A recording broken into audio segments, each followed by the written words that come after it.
says, I tried to scare, and he tried to do it like every other scarecrow he knew. And Dorothy tells him, if you were a scarecrow back where I'm from, you would be all-star scarecrow, right? You would scare everything out of the field. But he tries to be just like all the other scarecrows he sees, hanging out on his pole, looking like them, acting like them, doing what they do. But if the scarecrow had been himself, and if he had just been him, he would have been an all-star at what he did. And I'm wondering how many of us are guilty, especially in the holiday season, to try to mimic and look like the other scarecrows in our world. And maybe it's not a scarecrow. Maybe it's the mom that's across the cul-de-sac from you, who has the perfect Christmas decorations and makes Christmas cookies for all of her family and all of her friends and delivers them to all of her neighbors. And don't you just hate when that girl comes knocking on the door, because you know you ain't got no Christmas cookies to give back, right?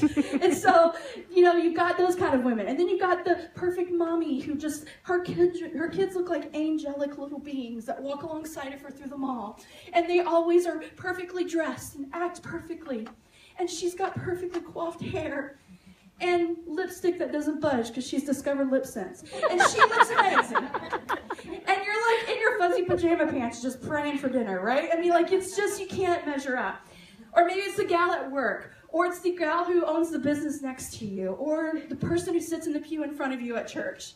It's really easy to get caught in the I'm a failure, and we measure ourselves by what everything else we see with everyone else that we know.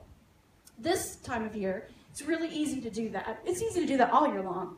But for me, this time of year, it's really easy. Because what's happening at my house right now is my husband is making pulled pork. Anybody like pulled pork? This physique, okay, likes it all. And I jokingly say that women should have an hourglass figure. I got an hour 45 and I am okay with it. Because this girl likes some guacamole and chips. But I also like pulled pork. And my husband's making pulled pork because every year our family gets together, and instead of doing the traditional Christmas dinner, we have a cook-off, okay? So we pick a dish. Everybody in our family makes their version of the dish. We come together, we eat it, we try not to fight, we pick a winner, okay? So my job in all of this is to not cook, because I'm really bad at cooking, okay? But I'm really good at bringing the pop and the plates. That's what I do, okay? And you know you're not a good cook if at family get-togethers they ask you to bring the napkins or the plates or the pots. And you just gotta be okay with it. You just gotta know that you don't measure up in the cooking department. And it took me a while to get to that point, to be okay with that. My sister is like Susie Homemaker made over, okay? She's the mom that makes all other moms hang their head in shame. She is the perfect little mom for her kids. She homeschools her children. They have cool lessons and fun activities, and I don't even know if she does it. That did not come from our mom, okay? She just had this built in her, I guess. And she's just that way. And she makes all of her own, like, organic carrot juice, whatever. Like, she is that kind of a gal. She makes her own fondant for birthday cakes. I mean, I could just keep going. I jokingly say she makes her own gluten-free gluten, because that's how she is, okay? That is not me. She got married, had a family, this beautiful family right away. That wasn't me.